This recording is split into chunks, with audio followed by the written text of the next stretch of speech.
ಹೇಗೆ ಅಂತ ತೋರಿಸ್ಕೊಡ್ತೀನಿ ಇವತ್ತು. ತುಂಬ ಚೆನ್ನಾಗಿರುತ್ತೆ, ರುಚಿಕರವಾಗಿರುತ್ತೆ.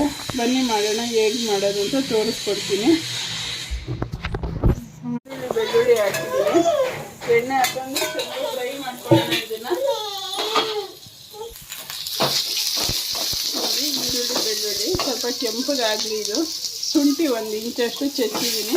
ಶುಂಠಿ ಬೆಳ್ಳುಳ್ಳಿ ಪೇಸ್ಟ್ ಆದರೂ ಹಾಕ್ಕೊಳ್ಳಿ. ನಾನು ಈ ಥರ ಉರಿಬೇಕಲ್ಲ, ಎಣ್ಣೆನಲ್ಲಿ ಉರಿಬೇಕಲ್ಲ ಈರುಳ್ಳಿ ಬೆಳ್ಳುಳ್ಳಿನ, ನಾಟಿ ಕೋಳಿಗೆ ಅವಾಗೇನೆ ಚೆನ್ನಾಗಿರೋದು, ಅದಕ್ಕೆ ನಾನು ಹಿಂಗೆ ಹುರಿದಿದ್ದೀನಿ. ಶುಂಠಿ ಒಂದು ವೇಳೆ ಮನೇಲಿಲ್ಲ ಅಂದರೆ ಬೇಕಾದ್ರೆ ಪೇಸ್ಟ್ ಆದರೂ ಹಾಕೋಬೋದು. ಬೆಳ್ಳುಳ್ಳಿ ಹುರ್ಕೊಂಡು ಟೊಮೊಟೊ ಹಾಕ್ತಾಯಿದ್ದೀನಿ. 4 ಟೊಮೊಟೊ ಕಟ್ ಮಾಡಿದ್ದೀನಿ, ಬೀಜ ತೆಗೆದು ಹಾಕಿದ್ದೀನಿ. ಇದನ್ನು ಹುರ್ಕೊಳ್ಳೋಣ.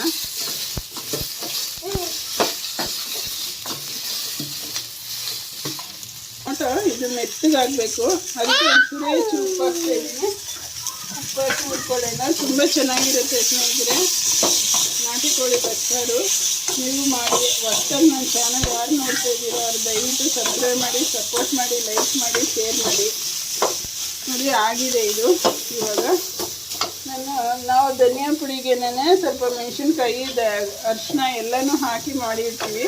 ಹಾಗಾಗಿ ನಾನು ಚಿಲ್ಲಿ ಪೌಡ್ರ್ ಹಾಕೋದಿಲ್ಲ, ಬರೀ ಧನಿಯಾ ಪೌಡ್ರ್ ಅಂತ ಹಾಕ್ತೀವಿ. ಇದು ಮಟನ್ ಸಾರಿಗೆ ನಾವು ನಮ್ಮ ಮೈಸೂರು ಸೈಡವರೆಲ್ಲ ಹೀಗೆ ಮಾಡೋದು, ಧನಿಯಾ ಪುಡಿನ. ಹಾಗಾಗಿ ಕೆಲವರು ಧನಿಯಾ ಬೇರೆ ಇದು ಬೇರೆ ಮಾಡ್ತಾರೆ, ನಾವು ಒಟ್ಟಿಗೆ ಹಾಕಿಸ್ಕೊಳ್ತೀವಿ. ಹಾಗಾಗಿ ನಾನು ಧನಿಯಾ ಪೌಡ್ರನ್ನ 4 ಚಮಚ ಧನಿಯಾ ಪೌಡ್ರ್ ಹಾಕ್ತೀನಿ.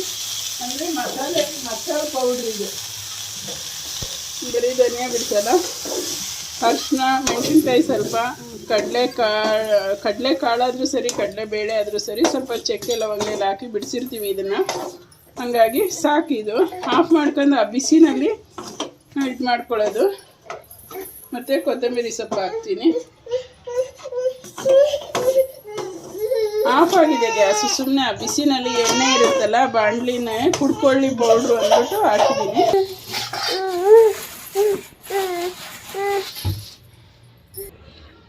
ನೋಡಿ, ಅದು ತಣ್ಣಗಾರಷ್ಟೊತ್ತಿಗೆ ಹುಚ್ಚೆಳ್ಳು ಹಾಕೊಳ್ತೀನಿ. ನಾನು ತೆಂಗಿನಕಾಯಿ ಬಳಸ್ತೀರಾ ನಾಟಿ ಕೋಳಿ ಬಸ್ಸಾರು ಮಾಡ್ತಾಯಿದ್ದೀನಿ. ಇದು ವೆಯ್ಟು ಕಮ್ಮಿ ಬರುತ್ತೆ, ಹಂಗಾಗಿ ಒಂದು 25 ಗ್ರಾಮ್ ಅಷ್ಟು ಹುಚ್ಚೆಳ್ಳನ್ನ ನಾನು ನುಣ್ಣಗೆ ರುಬ್ಕೊಳ್ತೀನಿ. ಹುಚ್ಚೆಳ್ಳು ಹಾಗಾಗಿ ನಾನು ಹಂಗೆ ಹಾಕ್ಕೊಳ್ತೀನಿ. ತಣ್ಣಗಾಗಿದೆ, ಇದನ್ನು ಗ್ರೈಂಡ್ ಮಾಡ್ಕೊಳ್ಳೋಣ. ಈರುಳ್ಳಿ, ಬೆಳ್ಳುಳ್ಳಿ, ಟೊಮೊಟೊ, ಧನಿಯಾ ಪುಡಿ, ಶುಂಠಿ, ಕೊತ್ತಂಬರಿ ಸೊಪ್ಪು. ಇದ್ರ ಜೊತೆಲೇ 1 ತುಂಡು ಚಕ್ಕೆ ಹಾಕ್ಕೊಳ್ತೀನಿ, ಸಾಕಿಷ್ಟು. 4 ಲವಂಗ ಹಾಕ್ಕೊಳ್ತಾ ಇದ್ದೀನಿ. ಒಂದೇ ಒಂದು ಏಲಕ್ಕಿ ಕಾಯಿ ಹಾಕ್ಕೊಳ್ತೀನಿ. ಆಮೇಲೆ ಅದರಲ್ಲಿ ಸ್ವಲ್ಪ ಖಾರ ಕಮ್ಮಿ ಇರುತ್ತೆ, ಒಂದು ಚಮಚ ಅಷ್ಟು ಮೆಣಸು ಹಾಕ್ಕೊಳ್ತಾ ಇದ್ದೀನಿ.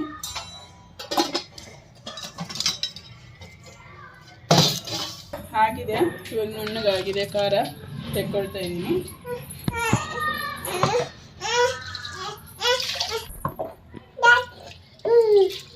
ನಾನು ತೆಂಗಿನಕಾಯಿ ಹಾಕ್ತೀರಾ, ನಾಟಿ ಕೋಳಿ ಬಸ್ಸಾರು ನಾಟಿ ಸ್ಟೈಲಲ್ಲಿ ಮಾಡ್ತಾ ಇದ್ದೀನಿ.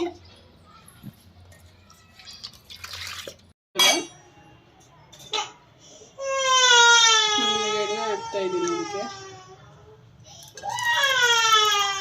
ಸ್ವಲ್ಪನೇ ಹಾಕ್ತೀನಿ. ನೋಡಿ ಕಾದಿದೆ, ಇವಾಗ ಹಾಕ್ತಾ ಇದ್ದೀನಿ. ಇದು ನಾಟಿ ಕೋಳಿ ಹೇಗೆ ಗೊತ್ತಾಗುತ್ತೆ ಅಂದರೆ, ಈ ಚಿಕನ್ನು ಅಂದರೆ ಯೆಲ್ಲೋ ಕಲರ್ ಇರುತ್ತೆ, ಮತ್ತು ಕಾಲು ಅಷ್ಟೇ. ನನಗೆ ನೋಡಿ ಕಾಲಲ್ಲಿ ಗೊತ್ತಾಗುತ್ತೆ.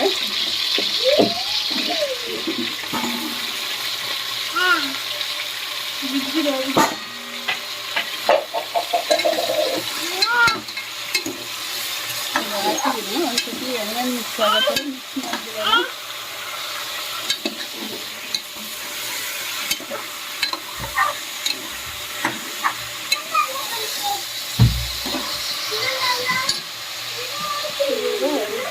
ಸಾಕಷ್ಟು ರುಚಿಗೆ ಜಾಸ್ತಿ ಇದಕ್ಕೆ ಸಾಂಬಾರಿಗೆ ಆಗೋಷ್ಟು ಉಪ್ಪು ಹಾಕಿದ್ದೀನಿ, ಅರಿಶಿನ ಪುಡಿ. ಇದನ್ನು ಹಾಕ್ಬಿಟ್ಟು ಸ್ವಲ್ಪ ಬಿಟ್ಟರೆ ಚೆನ್ನಾಗಿ ನೀರು ಬಿಡುತ್ತೆ. ತುಂಬ ನೀರು ಬಿಡಬೇಕು, ಬಿಟ್ಬಿಡುತ್ತೆ.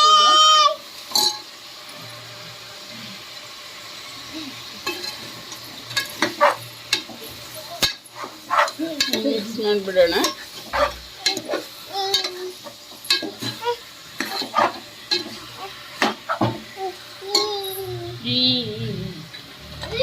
ಮಿಕ್ಸ್ ಮಾಡಿ ಇಟ್ಟಿದ್ದೀನಿ. ಒಂದು 5 ನಿಮಿಷ ಇದಾಗಲಿ. ಓಕೆ ನೋಡಿ, ಈ ಥರ ಇಷ್ಟೊಂದು ನೀರು ಬಿಟ್ಕೊಬಿಟ್ಟಿದೆ. ಸ್ವಲ್ಪ ಅವಾಗವಾಗ ಮಿಕ್ಸ್ ಮಾಡೋಣ.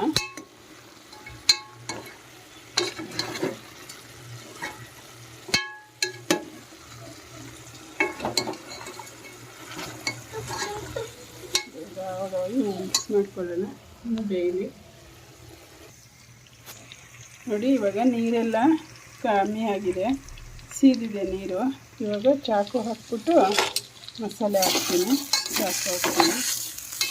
ನಾನು ಎಲ್ಲದಕ್ಕೂ ಚಾಕು ಹಾಕ್ತೀನಿ ಸ್ನೇಹಿತರೆ. ಹೊರಗಡೆಯಿಂದ ತಂದಿರ್ತೀವಿ, ಮಕ್ಕಳು ಮರಿ ಊಟ ಮಾಡ್ತಾರೆ, ಕಣ್ಣಲ್ಲಿ ಆಗುತ್ತೆ ಅಂತ ನಾನು ಚಾಕು ಹಾಕ್ತೀನಿ. ನೋಡಿ, ಇವಾಗ ನಾನು ಮಸಾಲೆ ಹಾಕ್ತಾಯಿದ್ದೀನಿ. ಮಸಾಲೆ ಹಾಕ್ಬಿಟ್ಟು ಇದು ನಾಟಿ ಕೋಳಿ ಎಲ್ಲ ಒಂದು 4 ಕೂಗಿಸ್ಬಿಟ್ಟು ಉಪ್ಪು ಆಮೇಲೆ ನೋಡಿ ಹಾಕ್ಕೊಳ್ಳೋದು. ನಾನು ಆಮೇಲೆ ಆಲ್ರೆಡಿ ಉಪ್ಪು ಜಾಸ್ತಿ ಹಾಕಿದ್ದೀನಿ. ನೋಡಿ, ಇವಾಗ ಮಸಾಲೆ ಹಾಕಿದ್ದೀನಿ. ನಾನು ಕ್ಲೋಸ್ ಮಾಡ್ತೀನಿ. ಇನ್ನು ಸಾಂಬಾರು ಎಷ್ಟು ಬೇಕು ಅಷ್ಟು ಹಾಕ್ಕೋಬೋದು ಇವಾಗ. ಇಲ್ಲಾಂದರೆ ಕೂಗಿದ್ಮೇಲೆ ನಾವು ಇನ್ನೂ ಮಸಾಲೆ ಹಾಕೋದಿದೆಯಲ್ಲ ಉಚ್ಚಳಾಲು, ಆಮೇಲೆ ನಾವು ಜಾಸ್ತಿ ಮಾಡ್ಕೋಬೋದು. ಇವಾಗ ಕುಕ್ಕರ್ನ ಕ್ಲೋಸ್ ಮಾಡಿ. ನೋಡಿ, ಆಗಿದೆ ಇವಾಗ.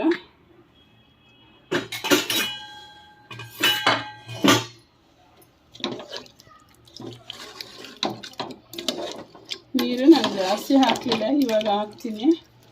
ಮಸಾಲೆನಲ್ಲಿ ಜಾಸ್ತಿ ಇದು ಮಾಡಲಿಲ್ಲ. ನೋಡಿ, ಇವಾಗ ಹುಚ್ಚೆಳ್ಳು ಹಾಲು ಹಾಕ್ಕೊಳ್ತೀನಿ ನಾನು.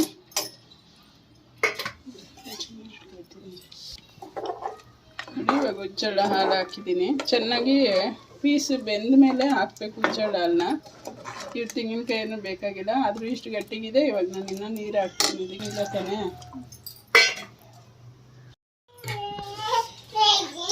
ಚಿಕನ್ ಫ್ರೈ ಮಾಡೋಕ್ಕೆ ಬಾಂಡಿ ಇಟ್ಟಿದ್ದೀನಿ. ಒಂದು 2 ಚಮಚ ಎಣ್ಣೆ ಹಾಕಿದ್ದೀನಿ. ಈರುಳ್ಳಿ ಹಾಕ್ಕೊಳ್ತಾ ಇದ್ದೀನಿ.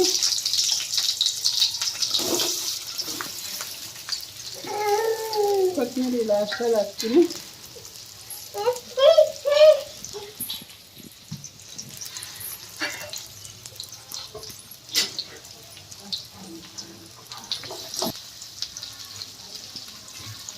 ಸ್ವಲ್ಪ ಕರಿಬೇವು ಹಾಕ್ತಾ ಇದ್ದೀನಿ.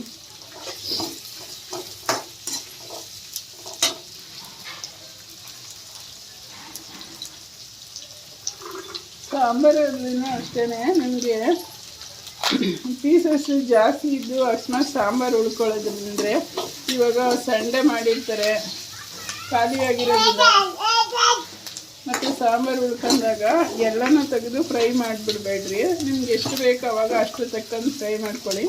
ಉಳಿದಿದ್ದನ್ನು ಸಾಂಬಾರು ಒಳಗಡೆ ಬಿಟ್ಬಿಟ್ರೆ, ಇವಾಗ ಸಮ್ಮರ್ ಅಲ್ವಾ, ಕೆಟ್ಟೋಗ್ಬಿಡುತ್ತೆ. ಈಚೆ ಇರೋದನ್ನು ಫ್ರೈ ಮಾಡೋಕ್ಕಾಗಲ್ಲ. ಫ್ರೈ ಮಾಡಿರೋದನ್ನ ಬಿಸಿ ಮಾಡೋದು ಸಹ ಕೆಟ್ಟೋಗುತ್ತೆ. ಸಾಂಬಾರು ಒಳಗಡೆ ಆದರೆ ಏನೂ ಆಗೋದಿಲ್ಲ. ಸಾಂಬಾರು ಬಿಸಿ ಮಾಡಿಬಿಟ್ರೆ ಚೆನ್ನಾಗೇ ಇರುತ್ತೆ. ಹಾಗಾಗಿ ಇವಾಗ ಎಷ್ಟು ಚಿಕನ್ ನಿಮಗೆ ಬೇಕು, ಊಟಕ್ಕೆ ಖಾಲಿ ಆಗುತ್ತೆ ಅಷ್ಟನ್ನು ಫ್ರೈ ಮಾಡ್ಕೊಳ್ಳಿ.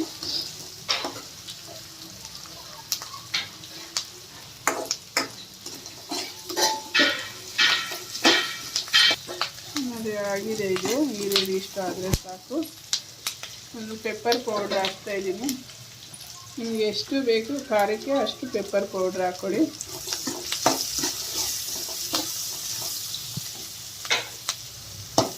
ಇವಾಗಿನ ಪೆಪ್ಪರ್ ಪೌಡ್ರ್ ಅಂತೂ ಖಾರನೇ ಇರೋದಿಲ್ಲ, ಅದಕ್ಕೆ ನಾನು ಸ್ವಲ್ಪ ಒಂದು 2 ಸ್ಪೂನ್ ಅಷ್ಟೇ ಹಾಕಿದ್ದೀನಿ. ಮತ್ತು ಒಂಚೂರು ಗರಂ ಮಸಾಲ ಪೌಡ್ರ್ ಹಾಕ್ಕೊಳ್ತಾ ಇದ್ದೀನಿ.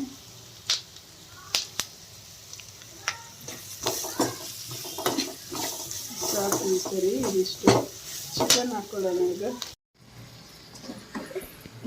ನೋಡಿ, ಇವಾಗ ಎಷ್ಟು ಬೇಕು ಅಷ್ಟು ಚಿಕನ್ ಹಾಕೊಂಡಿದ್ದೀನಿ. ಹಾಕೊಂಡು ಸ್ವಲ್ಪ ಫ್ರೈ ಮಾಡ್ತೀನಿ. ಇದು ಅದು ಕುಕ್ಕರ್ ಸಣ್ಣ ಮಾಡಿ ಬಂದಿದ್ದೀನಿ. ಆಯಿತು, ಇದು ಫ್ರೈ ಆಯಿತು. ಇವಾಗ ಅಷ್ಟೇ ಕೊತ್ತಂಬರಿ ಸೊಪ್ಪು ಹಾಕೋಬಿಡೋಣ. ಆಗಿದೆ ಇದು ಆಲ್ರೆಡಿ ಮುಂಚೆನೇ ಬೆಂದಿರುತ್ತಲ್ಲ. ಇವಾಗ ಸ್ವಲ್ಪ ಖಾರ ಮಸಾಲೆ ಇಟ್ಕೊಳ್ಳೋದು ಅಷ್ಟೇ. ಅಕ್ಷಯ್,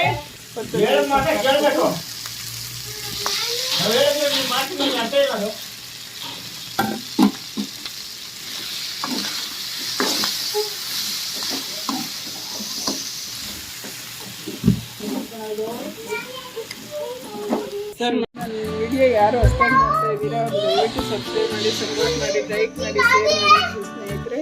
ವಿಡಿಯೋ ನೋಡಿದ್ದಕ್ಕೆ ಧನ್ಯವಾದಗಳು. ನೀವು ಮಾಡಿ ಈ ಥರ ಮಾಡಿಬಿಟ್ಟು ಒಂದ್ಸತಿ ಕಮೆಂಟ್ ಹಾಕಿ ಹೇಗೆ ಬಂತು ಏನು ಅಂತ ಅಂದ್ಬಿಟ್ಟು